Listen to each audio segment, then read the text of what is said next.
నమస్తే, welcome to our channel.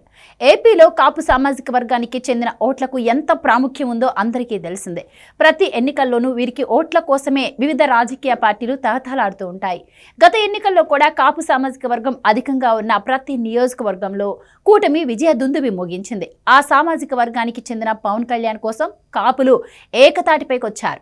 ఫలితంగా కాపు సామాజిక వర్గ ప్రాబల్యం ఎక్కువగా ఉన్న అన్ని చోట్ల వైసీపీ తుడిచిపెట్టుకుపోయింది. ఉభయ గోదావరి జిల్లాల్లో ఒక్క సీటు కూడా దక్కించుకోలేకపోయింది. అటు రాయలసీమలో కాపుల్లో ఓ వర్గమైన బలిజ సామాజిక వర్గం ప్రభావం ఎక్కువగా ఉన్న చోట్ల కూడా 7 స్థానాలు మినహా మొత్తంగా కూటమి తుడిచిపెట్టేసుకుపోయింది.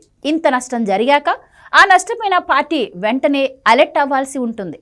గతంలో 2019 ఎన్నికల్లో రెడ్డి సామాజిక వర్గం మొత్తం టీడీపీని వదిలేసిన సంగతి తెలిసిందే. రెడ్డి బలంగా ఉన్న నియోజకవర్గాలు జిల్లాల్లో టీడీపీ ఓడిపోవడంతో గత ఎన్నికల నాటికి టీడీపీ నష్ట నివారణ చర్యలు చేపట్టి రెడ్డి నేతలను రంగంలోకి దింపింది. అలా రెడ్లకు టీడీపీ చేరువైంది.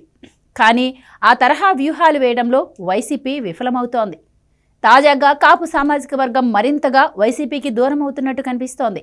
ఏ సమస్య ఉన్నా తమ వారితోనే చర్చించాలని నిర్ణయించుకున్నట్టు చెబుతున్నారు. కాపులు తమ సమస్యలను రాజకీయాలకు అతీతంగా చర్చించేందుకు ముందుకొస్తారు. అలాంటిది ఇప్పుడు వైసీపీని పూర్తిగా దూరం పెట్టారని అంటున్నారు. ఈ విషయాన్ని జగన్ కొత్తగా నియమించుకున్న కొత్త సలహాదారుడు ఆళ్ల మోహన సాయిదత్ గుర్తించినట్టుగా చెబుతున్నారు. అలా కాపులు దూరం జరగడానికి కూడా జగన్ వైఖరే కారణమని అంటున్నారు.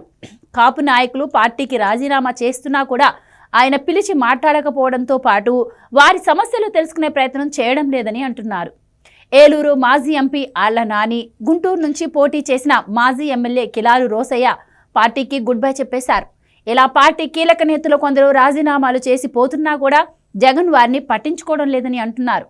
తమకు కూడా జగన్తో అవసరం లేదు అన్నట్టుగానే కాపులు భావిస్తున్నట్టు సమాచారం.